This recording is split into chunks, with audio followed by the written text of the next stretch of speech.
What is up, guys? Welcome back to the channel. This is Corey, and I am just a guy on my lunch break. I want to go ahead and get this video started. Before I get started, if you've not hit the subscribe button and you've watched a few of my videos so far, please hit the subscribe button. That is your payment. That's not much, guys. What a bargain. What a bargain. You know, you get to watch all of my content for free forever, and you don't have to pay a thing except 2 seconds of your time to go ding and hit that subscribe button. It's probably not going to make that sound when you do it, so if it's the sound you were looking forward to, I apologize. You can make the sound yourself like I did. You can hit it and go ding, and it might somehow make it better for you. I don't know what I'm talking about. I want to go ahead and I got several comments and a couple of questions in the past couple of days I definitely want to get to. So I'm going to start off at Cody Razor 1340 says, "Proud of you, dude. I have a question you might be able to help me with. I've been using extracts for about 9 months every day. Never took capsules or powder. I started off with extracts. I've started off with about a third of a bottle a day of MIT 45s. Now I'm taking a bottle a day of a significantly stronger brand. I really want to get off Kratom, and I'd like to hear your input on if I should switch to capsules to try to taper off. And if so, I don't know how many to take. I still need to be able to function and go to work." Me and you both, man. I've been there. Well, a lot of us have been there. "I do manual labor, so I don't need the withdrawals to be unbearable. I've tried tapering off the extracts before, and I keep failing," shaking my head. Well, let me first say this, Cody. Don't be too hard on yourself. You will not be the first, and you will not be the last to fail at your attempt to come off of Kratom or any other opiate-like substance, okay? So don't be too hard on yourself. First thing you got to do is put those past failures and those past failed attempts past you. Put them in the past where they belong. That's why they call it the past, after all, because you've passed it, right? So put that behind you so you can set your eyes on the goal of the future and getting off of it. So yeah, man, if you're only taking one a day, that's, you know, again, I've preached about this a lot on here. The MITs have a very high concentrated amount of the metrogeny alkaloid, which is the alkaloid in Kratom that gives you kind of the high, the euphoria, right? And what it is the powder has a lot of different alkaloids. I'm no Kratom expert, so I can't say how many alkaloids that is, but the Kratom powder possesses a lot of different various alkaloids. From what I understand, what the extracts do is they extract, I mean, pun intended, that's why they're called extracts. They extract the metrogeny alkaloid from Kratom, and so what you're getting is a larger, more concentrated amount of that euphoric causing, that high causing alkaloid that's in there. So, you know, you can be taking 15-20 grams a day of Kratom powder, and your withdrawals will probably not be quite as severe if you were just taking, say, 1 MIT extract per day. Now, I don't know what the exact equivalent is. Now, I'm sure that there's somebody out there has gone and actually made an equivalent chart to what is 1 MIT 45 as it relates to Kratom powder. How many Kratom capsules or how many grams of Kratom powder would it take to equal 1 MIT 45, right? I don't know what the exact translation is between those two, okay? So let me say that first off. But in my experience, at the time where I came off of the MIT 45s, I was taking a little more than what you're taking. I was, you know, it kind of fluctuated for me, but I was around probably 1.5 to around 2 per day, and it kind of fluctuated. You know, there will be days where I kind of had an attack of conscience about, oh, it's too much, and then I would just try to get by with one in a day. But then there were days where I didn't have that attack of conscience, and I took, you know, upwards of 2 MIT extracts a day. So it just varied for me, but I would say on average I took around, let's just say I averaged 1 3/4 of an MIT. That would probably be a pretty good average for me. I could get by pretty good on like 1.5 of the MITs per day.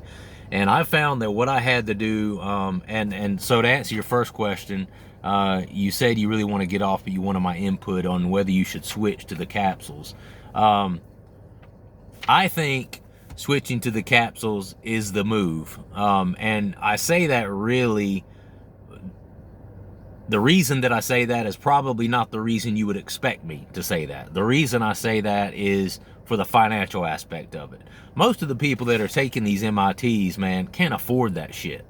I mean, those MIT extracts are just ungodly expensive. I know about the cheapest you can get them for around here is $15 a pop. That's the cheapest. That's the cheapest. I know another place that's got them for $15.99, so $16. I've been to places that don't sell as many of them that have got them for $18, $19. I've seen them as much as $20. $20 for a little 2 milliliter bottle of Kratom extract. And so a lot of the strain on the pocketbook for a lot of people is a real issue, right? And I don't know where you stack up against everybody else in terms of how it hits your finances. For me, that was kind of a big deal. You know, yeah, the Kratom's not good for you. Yeah, I wanted to get off the Kratom. It has its mental, you know, setbacks, and it has its physical setbacks with the withdrawals and the dependency and all that stuff. But first and foremost, I didn't want to have to spend that much freaking money every week. And when I looked at the end of the week on how much money I was spending on these extracts, I was just like, God. You know, and my wife and I make good money. You know, we have, you know, pretty solid yearly income. So, you know, for somebody like me who, you know, my wife and I aren't hurting financially, we do pretty well, you know, as far as middle, upper class people go. And I was still cringing every time I thought about how much money I was spending on these. So that's the main reason I say switch to the capsules. Take some of the financial burden off of yourself. The capsules are much cheaper than the extracts, okay? And you can take an equivalent of the capsules per day to kind of negate any withdrawals or any severe withdrawals you might have of coming off of the MITs. And it's going to be significantly cheaper for you, okay? Because capsules are just cheaper. You know, the extract, you're paying for that high amount. You're paying for the potency, right? Don't pay for the potency, because that's what you're doing, is you're paying for the high potency of the extracts. For me, taking 1.5 to around 2 MITs per day, I found myself when I switched to the capsules having to take somewhere in the amount of probably 18 to 20 capsules per day. And I'm thinking that that's probably going to be somewhere around the amount that you would need to take. I know that seems like a lot to a lot of people, and when I wasn't on the MITs, I didn't usually take that many capsules per day because I'm just not a fan of swallowing that many capsules of anything in one day. And I know the gel cap, the outer coating of those probably isn't the best for your gut and stuff like that either. You know, so I would say during this process, make sure you eat well, make sure you eat a ton of fruits and vegetables, and keep a lot of fiber in your diet. Make sure you're drinking an excess amount of water to kind of keep things lubricated and flowing through there. I think that's real important with this, especially if you're going to switch to powder and capsules, you know, because they will tend to kind of slow things down in your gut. Exercise, drink a bunch of water, eat a bunch of fiber, aka fruits and vegetables. Okay, I will say that. As far as the amount, if I were you, I would try to start out taking, I don't know, man.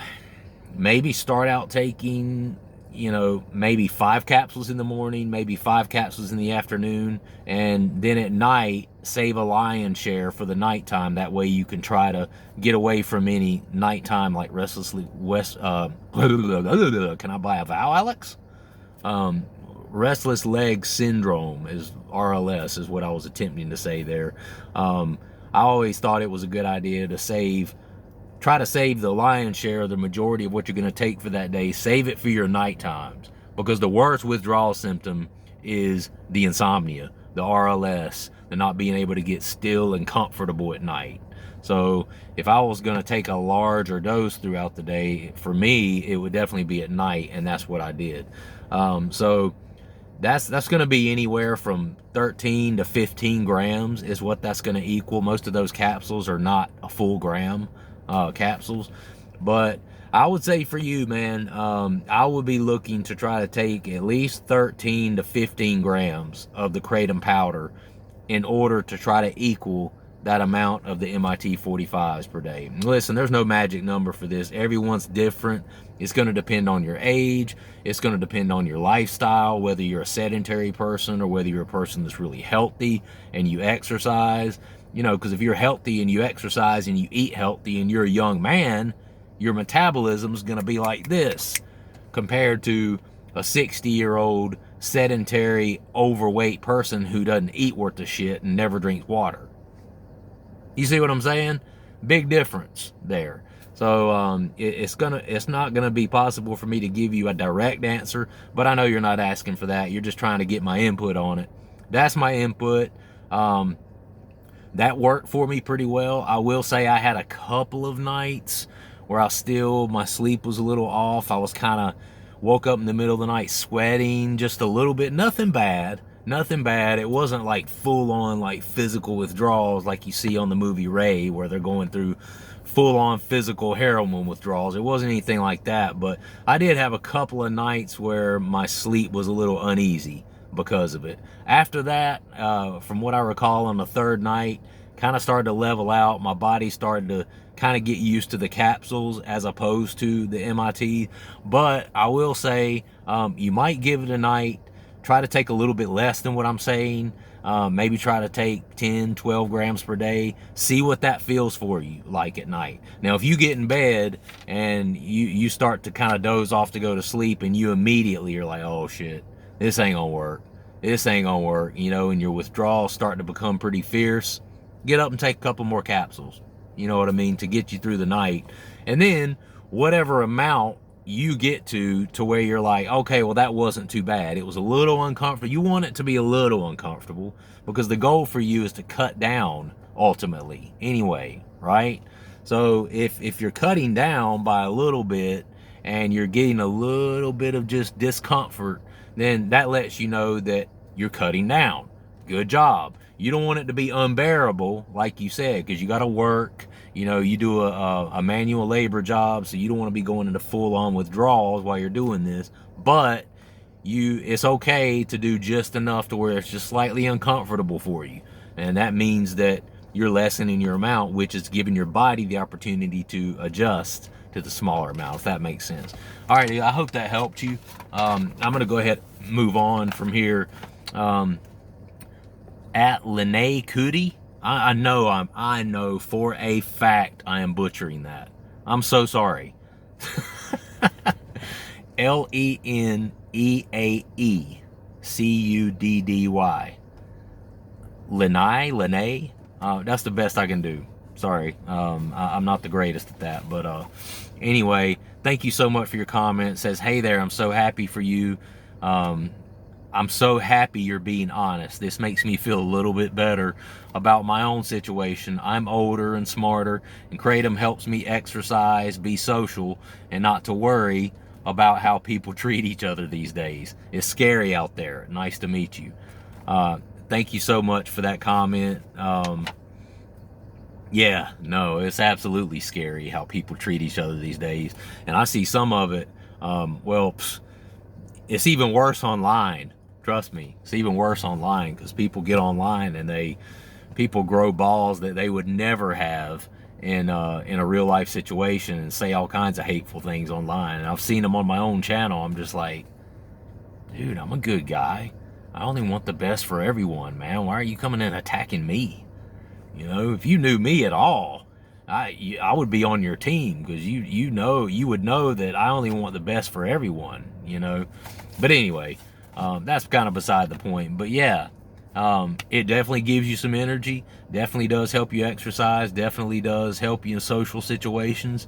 And you know, if you're comfortable with that and you're comfortable with the amount that you're taking, and I always say, if you're a person that's going to be taking something anyway and you need some sort of assistance, you know, to live a full, happy, complete life, and you know, any negative side effects are completely outweighed by the positive effects that you're getting from something like Kratom, hey, it ain't no different than you going to a doctor and having them put you on, you know, Zoloft or something like that, or Xanax for anxiety. I would say I would take Kratom any day before Xanax, right? And I'm not taking it right now. It's been, you know, it's going on 2 weeks now since I've taken it.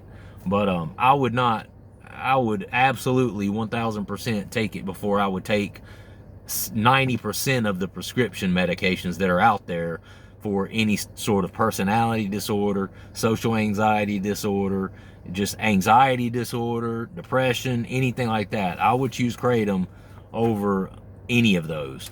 But Kratom, just like anything else, can be used in an overboard sort of fashion, right? We know that. We know this. We know that there are people that abuse it. And that's where, you know, everybody has to make their own determination, is whether the way you're currently using it is healthy for you, right? And you just got to be honest with you. You don't have to tell me anything. You're a grown person. You know, you don't have to justify anything to me. I'm just some guy on my lunch break, just talking to people about Kratom use, right? You don't have to explain to me, but you got to look at yourself in the mirror and in the accountability mirror every day and be honest with yourself about, okay, am I going overboard? Is this causing me more harm than it is good?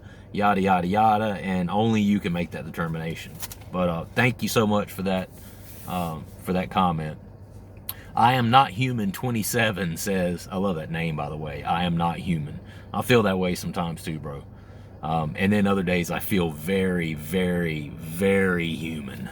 I'm just like, damn, I'm such a human. Humans are flawed, man. We got issues, you know. Sometimes I envy pets. I'm trying to go off on a rant here, but I told my wife the other day, I was like, you know what? In my next life, I want to come back as one of our dogs that live in our home, because those jokers get treated like queens.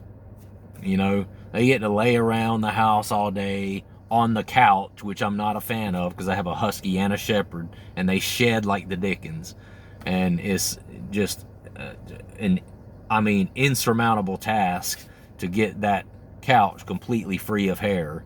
And I've been trying recently to get them to stay off of the couch, and my wife's like, well, they've been on it their whole lives, they're used to it. I'll tell them 100 times, and then I'll walk out of the room for 5 minutes. I'll walk back in, and my husky Bella will be laying on the couch, just perched up, just looking at me. I'm like, I'm still working on it. But they have it so easy. They don't overthink anything. Sometimes being a human's hard, man. You tend to overthink stuff. You know, the ability to have cognitive thought and forethought and be able to put 2 and 3 thoughts together and think about the future and what could happen 2, 3, 4, 5 steps from now. That is what makes us unique, and that is what makes us at the top of the food chain. It is also what makes it very hard to live life as a human sometimes. You know, it just is. I wouldn't trade it. For real. But it's a fair statement to say it's hard to be human. But he says, you should go live sometimes, bro, with a live chat. These videos will get lit. LOL. I agree, they would be lit. That will be fun. But love the lunch break videos, man. I always tune in when I get the notification. I am not human. Thank you so much, bro. I really do appreciate that encouragement. You have no idea. And I'd love to, man. I actually looked it up. And unfortunately, if you're doing it, if you're mobile, if you're on a mobile phone, you can't go live until you hit 1,000 subscribers. Not quite there yet. I'm almost halfway there. I'm up to 432 subscribers. So I'm almost halfway to that 1,000. I promise you guys, whenever I get to that 1,000 subscribers and I have that ability to be able to go live, I'm absolutely going to go live. I'll try to do it at a time where I can have more people jump on and talk to me. Like I said, I'm on my lunch break right now. I know a lot of people, depending on where you're located throughout the world, throughout the nation, may not be able to jump on at the time that I'm doing this. So, you know, it may be one of those things where I have to do it in the evenings sometimes. But I definitely want to go live. I think that will be awesome to do that, to have all you guys at the same time looking at the live stream and be able to look at your comments in real time and stuff like that. That would be lit. That would be freaking awesome, man. And I have thought about that, and that's something I definitely want to do once I hit that 1,000K mark. So that's your cue. If you haven't subscribed, hit the subscribe button. Help me get to 1,000K so we can do a live stream and help more people. But anyway, I'm not human. Thank you so much, bro. I really appreciate it. At Seeking Freedom 9020 says, I so understand how you're saying you've always been taking something and are going through different stints in life with drugs. I've always been on something as well, whether it was abusing Robitussin cough syrup, opiates, alcohol, nitrous oxide, that's funny, or marijuana. Still to this day, I need something. At this moment in time, I drink and smoke pot only. Yeah, no, man, 100%, bro. If you're a person with that addict mentality, you are like a monkey in the sense that you don't let go of one branch or drug before grabbing onto another one. And that's been pretty much most of my adult life, to be honest with you. And I have gone through different stints that lasted, you know, a year, 2 years. I've gone through, you know, my pothead phase was 3 or 4 years, and from there I kind of jumped onto opiates. Did that for 5 or 6 years until I was just like, God, I can't do this anymore. That was just probably the worst one was the opiates. But then after that, when I got off the opiates, as soon as I was completely off of the opiates, my doctor, or the person that was at the treatment facility that I went to, put me on Adderall. But you know what? Once I got on that Adderall and that hit my system, it made it 1,000 times easier to forget about the opiates, right? Because it gave you kind of that dopamine surge, it gave you that focus, it gave you some energy, that sort of thing. So all the depression and low energy and all that stuff I was feeling from coming off of, you know, 3-4 years of strong opiate use kind of just melted away, right?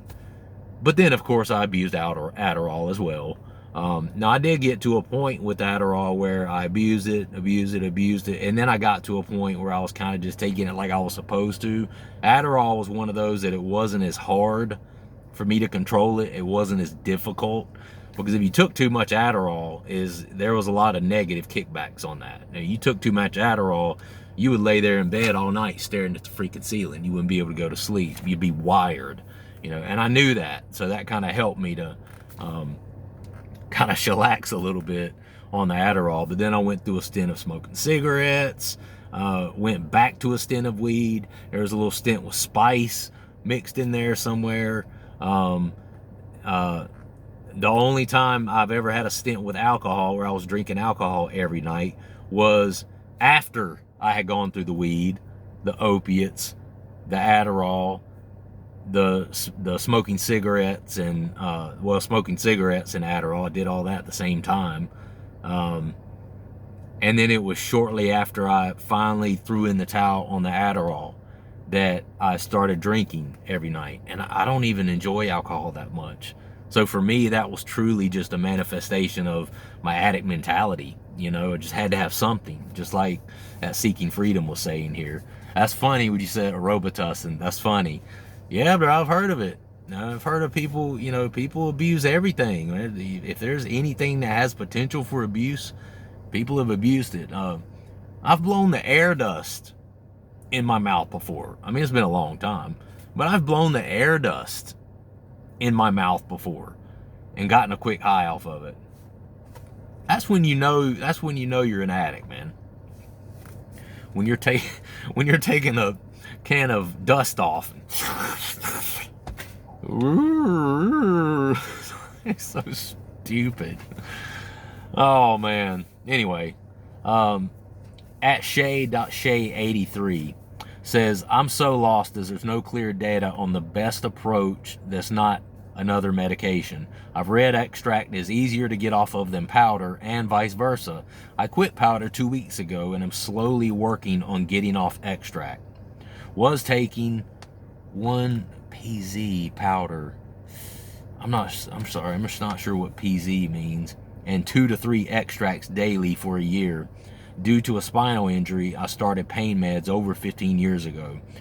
Off meds with Kratom 5 years ago. I tried to jump too quick and experienced extreme depression and anxiety. That's very common, by the way, especially if you jump too quickly on something like Kratom. I searched high and low for advice on how to stop, and I found your channel. Thank you for spending time on your lunch break with us. It's helping so many people. Shay.Shay, thank you so much for that. I really appreciate that. That's one of the things that makes this worth my while. When folks like you come on and say, you know, thank you, your channel's really helped me a lot. I found your channel and I found new motivation to try to get my Kratom use under control or come off of it altogether, or, you know, it's helping so many people. When you guys drop lines like that to me, that means a lot. I really appreciate that, because that's ultimately, that's what I'm, you know, here trying to do, is to help people. Well, help myself and then help other people. I feel like I can't really help other people if I'm not first helping myself and curtailing my own use, right? Because my own use was out of control. So I'm definitely not sitting here in a seat of judgment over anyone. I'm with you guys. I'm on the playing field with you guys, and I'm trying to just be kind of the team leader, you know, so to speak.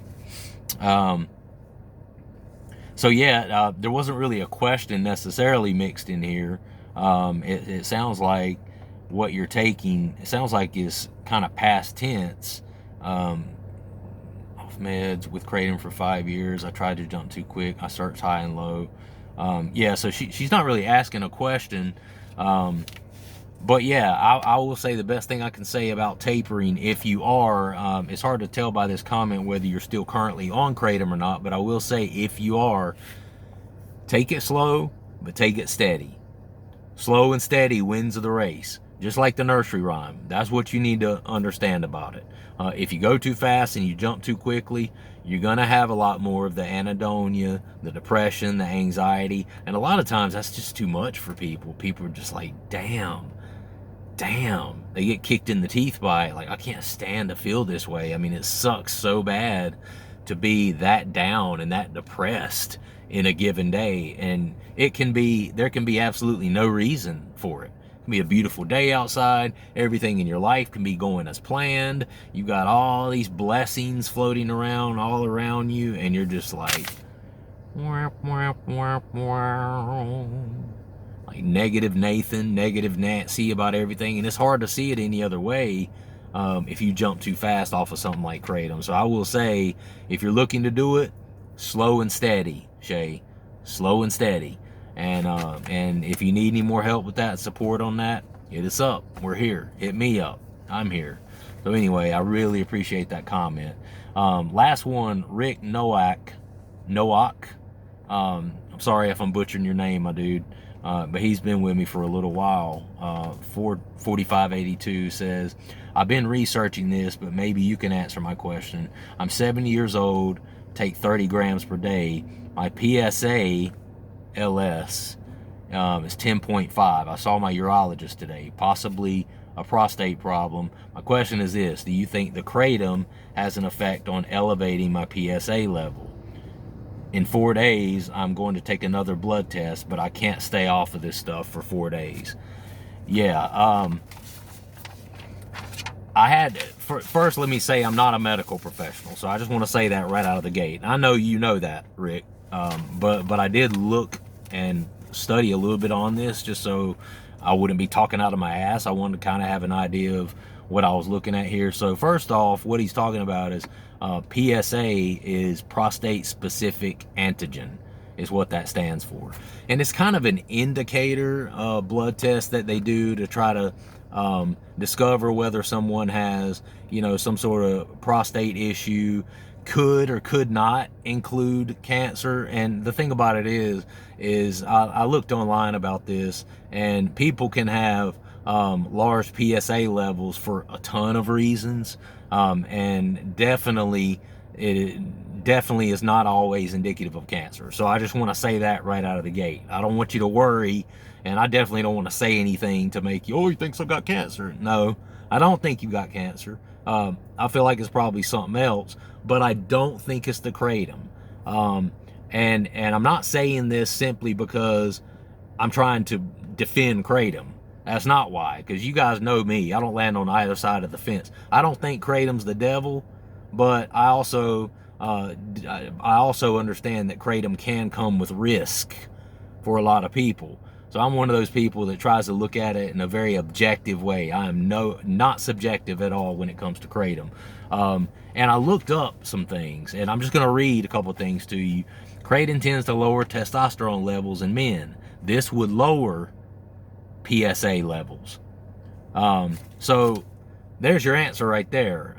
If what I read is correct, kratom tends to lower testosterone. If your testosterone gets lowered, that should also lower your PSA levels. So in that, I don't think that kratom would necessarily lower your PSA levels. And I looked up too what can spike PSA levels. Recent sexual semen release.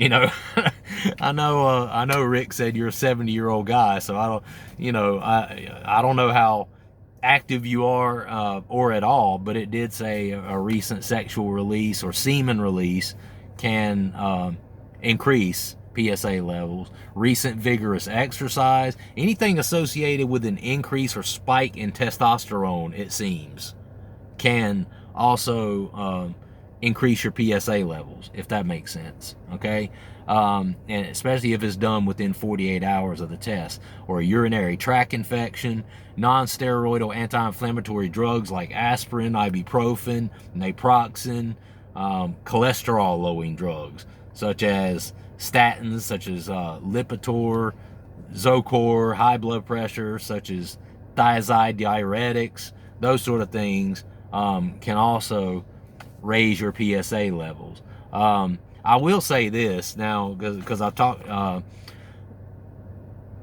don't think it's a direct effect on your prostate per se, but I will say this to you. There are definitely symptoms of urine retention with all opiates, and especially kratom. And man, I'm telling you, at the times when I was using, at times where I had taken a large amount during the day, there were times where I sat down and it would take me 45, 60 seconds, literally 45 to 60 seconds to start urinating. It's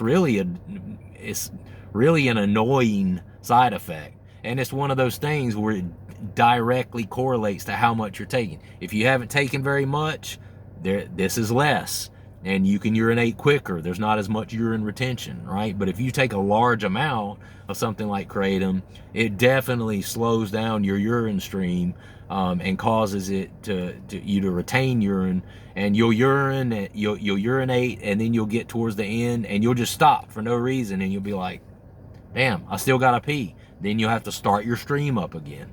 It's a very annoying symptom and side effect of kratom, I will say.